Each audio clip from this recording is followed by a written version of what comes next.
नमस्कार, प्रणाम। आज मैं आपको शरद पूर्णिमा के विषय से अवगत करवाना चाहती हूँ। वैसे तो शरद पूर्णिमा परसों चली गई है, लेकिन थोड़ा सा मेरे गले में खराबी आने की वजह से मैं उस दिन नहीं बोल पाई थी। तो शरद पूर्णिमा का महत्व क्या है? शरद पूर्णिमा का जो चाँद है वो 16 कलाओं से परिपूर्ण होता है। जैसे भगवान कृष्ण भी 16 कलाओं से परिपूर्ण हैं, वैसे ही जो शरद पूर्णिमा का जो चाँद होता है वो भी 16 कलाओं से ही परिपूर्ण होता है। क्योंकि शरद पूर्णिमा के दिन भगवान कृष्ण ने रास किया था और 6 महीने की रात्रि थी। 6 महीने तक चाँद ने भगवान कृष्ण के साथ रास और महारास किया था।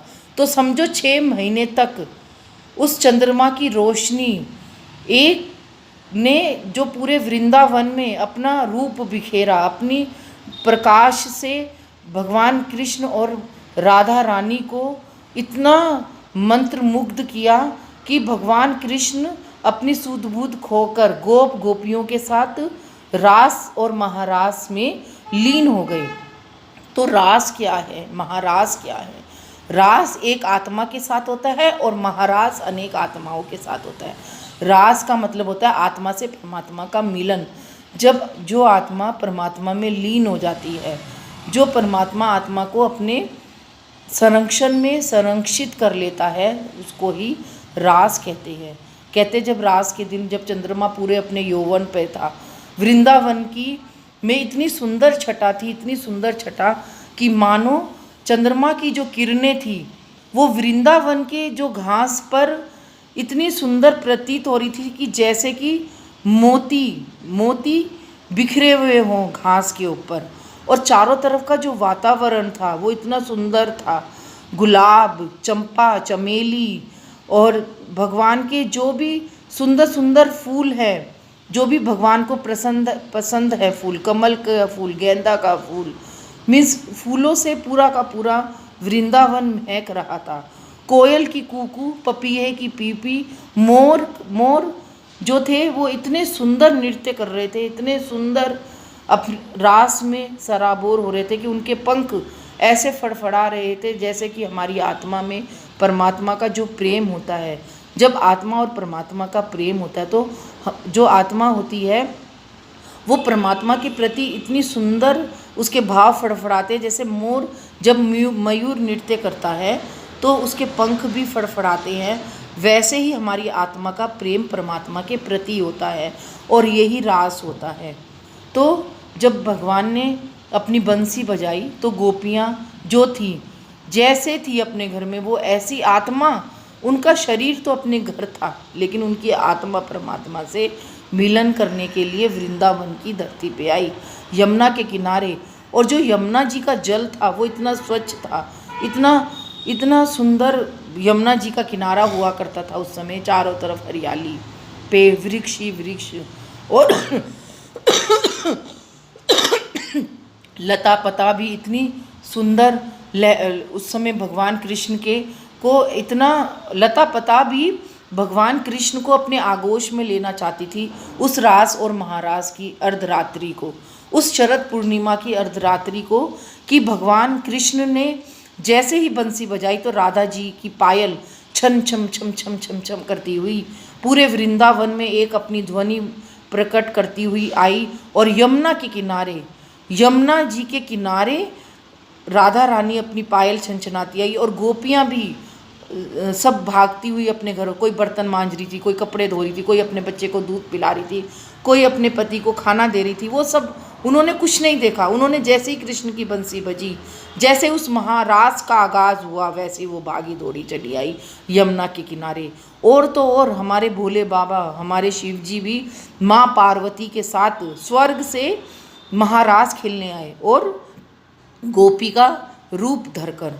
तो माँ पार्वती भी और शिव जी भी उस महारास में, उस महारास का आनंद लेने के लिए आए। तो सोचो उस महारास का क्या आनंद रहा होगा, उस महारास में कितना आनंद रहा होगा। उसको तुम सब अनुभूत करो। उस चंद्रमा की रोशनी, जो उसकी जो दूधिया रोशनी है, जो उसका प्रकाश है, जो उसकी शक्ति है, क्योंकि जो चंद्रमा की जो शक्ति है, जो चंद्रमा की रोशनी है, वो है हमारी राधा रानी। तो हमारे जो कृष्ण हैं वो राधा रानी के बिगर अधूरे हैं। तो 16 कलाओं से परिपूर्ण होता है ये जो चंद्रमा होता है। शरद पूर्णिमा का चंद्रमा भी 16 कलाओं से ही परिपूर्ण होता है, क्योंकि अमृत जो झलकता है। कहते हैं ना कि भगवान जो भी हम मांगते हैं तो शरद पूर्णिमा पे चांद के सामने जो कुछ भी मांगो, भगवान और चंदा मामा उसको पूरी करता है। क्योंकि उस दिन चंद्रमा जो होता है वो पूरे अपने यौवन पे होता है, पूरी अपनी शक्तियों से होता है, पूरी अपनी 16 कलाओं से परिपूर्ण होता है। क्योंकि राधा रानी के द्वारा उसको एक शक्ति प्राप्त हुई होती है, एक सुंदरता प्राप्त हुई होती है। क्योंकि उस दिन जो वातावरण होता है, उस दिन जो मौसम होता है, एकदम ठंडी ठंडी पुरवाई चली रही होती है, वातावरण इतना सुंदर होता है, इतना मौसमी शीत ऋतु का उस समय आगमन होता है। ना ठंड होती है ना गर्मी होती है, बस एक टक ऐसा ही मन करता है कि चंद्रमा को निहारते रहो, उस चांद को निहारते रहो जिसमें भगवान कृष्ण ने राधा जी के संग, गोपियों के संग और भगवान भोले ने इतना सुंदर रास किया था, इतना सुंदर महारास किया था। और अपनी आत्मा को उस दिन परमात्मा से जोड़ो, अपनी आत्मा को चंद्रमा की रोशनी से जोड़ो। चंद्रमा के सामने उस रास महारास का जो विहंगम दृश्य था, जब भगवान कृष्ण ने राधा जी के संग किया था, उसको अनुभूत करो, अनुभव करो। तो देखो तुम्हें भी उस द्वापर युग का जो महारास हुआ था, उसका आनंद आज भी हम उसको महसूस कर सकते हैं, अनुभूत कर सकते हैं, अनुभव कर सकते हैं। अब देखो, मैं इस कलयुग की हूँ आत्मा, लेकिन मैं आज उस रास महारास को अनुभव कर रही हूँ, अनुभूत कर रही हूँ। कैसे? राधा रानी की कृपा से, कृष्ण भगवान की कृपा से, भोले बाबा की कृपा से। तभी तो मैं बता पा रही हूँ, क्योंकि मैं तो हूँ इस कलयुग की आत्मा। लेकिन मैं उस महाराज की अनुभूति को आप लोगों के समक्ष कैसे प्रस्तुत कर रही हूँ? क्योंकि मुझे उसकी अनुभूति हो रही है, उसको अनुभव कर रही हूँ, तभी तो मैं आपके सामने उसको बता पा रही हूँ। आज भी हम इस कलयुग में कर सकते हैं, क्यों नहीं कर सकते, अगर हम अपनी आत्मा को परमात्मा के करीब लाएंगे, राधा और कृष्ण की भक्ति को पाएंगे। कहते हैं ना, रास रचो है वृंदावन में, रास रचो है, भोले भी अपनी अदा से रास में आए हैं, पार्वती के संग में भोले बाबा आए हैं। कृष्ण की बंसी बजी, कृष्ण की बंसी बजी, राधा की पायल बजी, राधा की पायल बजी, कृष्ण की बंसी बजी, कृष्ण की बंसी बजी, राधा की पायल बजी, और गोपियों के संग रास रच्यो है, रास रच्यो है वृंदावन, रास रच्यो है, भोले भी आए हैं पार्वती के संग, भोले भी आए हैं पार्वती के संग, पार्वती के संग भोले बाबा भी आए हैं, गोपियों के रूप में, गोपी के रूप में। आज भी जो भोले बाबा हैं, गोपेश्वर महादेव में गोपी के रूप में उनका इतना सुंदर श्रृंगार होता है कि वो श्रृंगार देखकर हम स्वयं उस गोपी, जो महादेव का जो गोपी रूप है, उसमें इतने मंत्र मुग्ध हो जाते हैं कि काश हमें भी भगवान कृष्ण की भक्ति मिले, राधा रानी की कृपा मिले, ताकि हम भी गोपी बनकर उस महारास और रास में शामिल हो जाएं। तो शरद पूर्णिमा की जो अर्धरात्रि है, शरद पूर्णिमा का जो अनुभूति है, क्योंकि शरद पूर्णिमा की जो रात्रि है उसको अनुभूत किया जा सकता है, अनुभव किया जा सकता है, क्योंकि वो सिर्फ एक आत्मा और परमात्मा का मिलन है। आत्मा और परमात्मा का मिलन कैसे किया जाए, वो शरद पूर्णिमा की रात्रि को ही अनुभव किया जा सकता है, अनुभव किया जा सकता है। आज के लिए इतना ही, आगे मैं आपको इसके बारे में विस्तृत से बताऊंगी। बोलो जय श्री राधे, जय श्री राधे, राधे राधे। नमस्कार, प्रणाम। आज मैं आपको शरद पूर्णिमा के विषय से अवगत करवाना चाहती हूँ। वैसे तो शरद पूर्णिमा परसों चली गई है, लेकिन थोड़ा सा मेरे गले में खराबी आने की वजह से मैं उस दिन नहीं बोल पाई थी। तो शरद पूर्णिमा का महत्व क्या है? शरद पूर्णिमा का जो चांद है वो 16 कलाओं से परिपूर्ण होता है। जैसे भगवान कृष्ण भी 16 कलाओं से परिपूर्ण हैं, वैसे ही जो शरद पूर्णिमा का जो चांद होता है वो भी 16 कलाओं से ही परिपूर्ण होता है। क्योंकि शरद पूर्णिमा के दिन भगवान कृष्ण ने रास किया था और 6 महीने की रात्रि थी। 6 महीने तक चांद ने भगवान कृष्ण के साथ रास और महारास किया था। तो समझो 6 महीने तक उस चंद्रमा की रोशनी एक ने जो पूरे वृंदावन में अपना रूप बिखेरा, अपनी प्रकाश से भगवान कृष्ण और राधा रानी को इतना मंत्रमुग्ध किया कि भगवान कृष्ण अपनी सूध बूध खोकर गोप गोपियों के साथ रास और महारास में लीन हो गए। तो रास क्या है, महारास क्या है? रास एक आत्मा के साथ होता है और महारास अनेक आत्माओं के साथ होता है। रास का मतलब होता है आत्मा से परमात्मा का मिलन। जब जो आत्मा परमात्मा में लीन हो जाती है, जो परमात्मा आत्मा को अपने संरक्षण में संरक्षित कर लेता है, उसको ही रास कहते हैं। कहते जब रास के दिन, जब चंद्रमा पूरे अपने यौवन पे था, वृंदावन की में इतनी सुंदर छटा थी, इतनी सुंदर छटा कि मानो चंद्रमा की जो किरणें थी वो वृंदावन के जो घास पर इतनी सुंदर प्रतीत हो रही थी कि जैसे कि मोती मोती बिखरे हुए हों घास के ऊपर। और चारों तरफ का जो वातावरण था वो इतना सुंदर था। गुलाब, चंपा, चमेली और भगवान के जो भी सुंदर सुंदर फूल हैं, जो भी भगवान को पसंद है, फूल, कमल का फूल, गेंदा का फूल, मीन्स फूलों से पूरा का पूरा वृंदावन महक रहा था। कोयल की कूकू, पपीहे की पीपी, मोर जो थे वो इतने सुंदर नृत्य कर रहे थे, इतने सुंदर रास में सराबोर हो रहे थे कि उनके पंख ऐसे फड़फड़ा रहे थे जैसे कि हमारी आत्मा में परमात्मा का जो प्रेम होता है। जब आत्मा और परमात्मा का प्रेम होता है तो जो आत्मा होती है वो परमात्मा के प्रति इतनी सुंदर उसके भाव फड़फड़ाते, जैसे मोर जब मयूर नृत्य करता है तो उसके पंख भी फड़फड़ाते हैं, वैसे ही हमारी आत्मा का प्रेम परमात्मा के प्रति होता है और यही रास होता है। तो जब भगवान ने अपनी बंसी बजाई तो गोपियाँ जो थी, जैसे थी अपने घर में, वो ऐसी आत्मा, उनका शरीर तो अपने घर था लेकिन उनकी आत्मा परमात्मा से मिलन करने के लिए वृंदावन की धरती पे आई, यमुना के किनारे। और जो यमुना जी का जल था वो इतना स्वच्छ था, इतना सुंदर यमुना जी का किनारा हुआ करता था उस समय। चारों तरफ हरियाली, पे वृक्ष ही वृक्ष और लता पता भी इतनी सुंदर। उस समय भगवान कृष्ण को इतना लता पता भी भगवान कृष्ण को अपने आगोश में लेना चाहती थी उस रास और महारास की अर्धरात्रि को, उस शरद पूर्णिमा की अर्धरात्रि को, कि भगवान कृष्ण ने जैसे ही बंसी बजाई तो राधा जी की पायल छम छम छम छम छम छम करती हुई पूरे वृंदावन में एक अपनी ध्वनि प्रकट करती हुई आई। और यमुना के किनारे, यमुना जी के किनारे राधा रानी अपनी पायल छनछनाती आई और गोपियाँ भी सब भागती हुई अपने घरों, कोई बर्तन मांज रही थी, कोई कपड़े धो रही थी, कोई अपने बच्चे को दूध पिला रही थी, कोई अपने पति को खाना दे रही थी। वो सब, उन्होंने कुछ नहीं देखा। उन्होंने जैसे ही कृष्ण की बंसी बजी, जैसे उस महारास का आगाज़ हुआ, वैसे वो भागी दौड़ी चली आई यमुना के किनारे।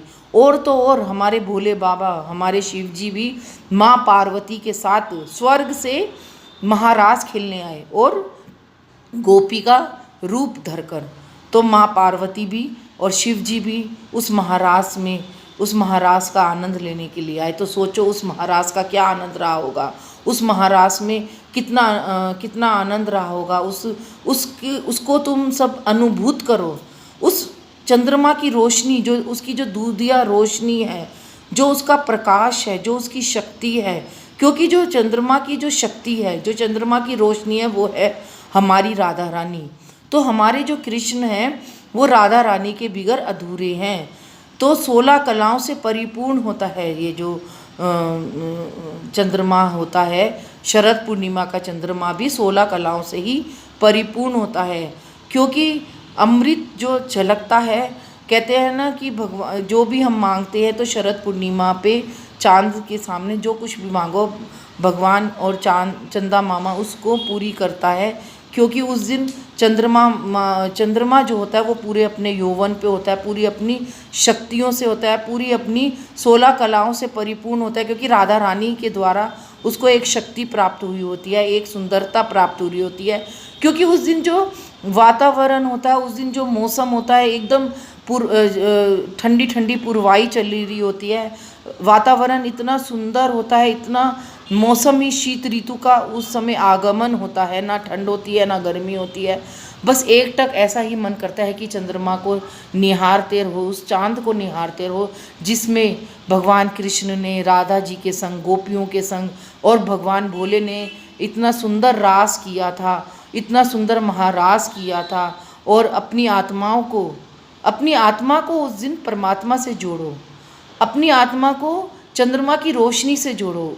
चंद्रमा के सामने उस रास महारास का जो विहंगम दृश्य था, जब भगवान कृष्ण ने राधा जी के संग किया था, उसको अनुभूत करो, अनुभव करो, तो देखो तुम्हें भी उस द्वापर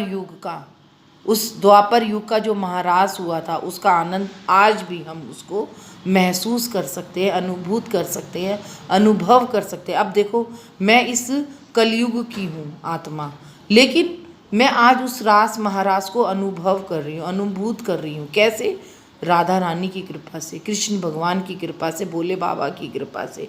तभी तो मैं बता पा रही हूँ, क्योंकि मैं तो हूँ इस कलयुग की आत्मा, लेकिन मैं उस महाराज की अनुभूति को आप लोगों के समक्ष कैसे प्रस्तुत कर रही हूँ, क्योंकि मुझे उसकी अनुभूति हो रही है, उसको अनुभव कर रही हूँ, तभी तो मैं आपके सामने उसको बता पा रही हूँ। आज भी हम इस कलयुग में कर सकते हैं, क्यों नहीं कर सकते, अगर हम अपनी आत्मा को परमात्मा के करीब लाएंगे, राधा और कृष्ण की भक्ति को पाएंगे। कहते हैं ना, रास रचो है वृंदावन में, रास रचो है, भोले भी अपनी अदा से रास में आए हैं, पार्वती के संग में भोले बाबा आए हैं।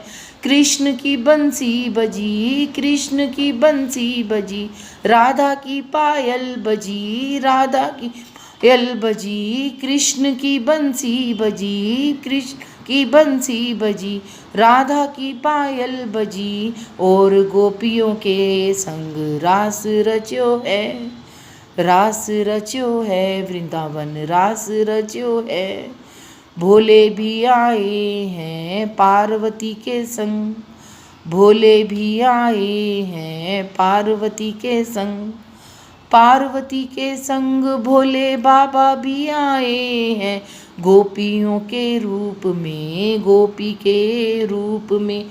आज भी जो भोले बाबा हैं, गोपेश्वर महादेव में गोपी के रूप में उनका इतना सुंदर श्रृंगार होता है कि वो श्रृंगार देखकर हम स्वयं उस गोपी, जो महादेव का जो गोपी रूप है, उसमें इतने मंत्र मुग्ध हो जाते हैं कि काश हमें भी भगवान कृष्ण की भक्ति मिले, राधा रानी की कृपा मिले, ताकि हम भी गोपी बनकर उस महारास और रास में शामिल हो जाएं। तो शरद पूर्णिमा की जो अर्धरात्रि है, शरद पूर्णिमा का जो अनुभूति है, क्योंकि शरद पूर्णिमा की जो रात्रि है उसको अनुभूत किया जा सकता है, अनुभव किया जा सकता है, क्योंकि वो सिर्फ एक आत्मा और परमात्मा का मिलन है। आत्मा और परमात्मा का मिलन कैसे किया जाए, वो शरद पूर्णिमा की रात्रि को ही अनुभव किया जा सकता है, अनुभव किया जा सकता है। आज के लिए इतना ही, आगे मैं आपको इसके बारे में विस्तृत से बताऊंगी। बोलो जय श्री राधे, जय श्री राधे, राधे राधे।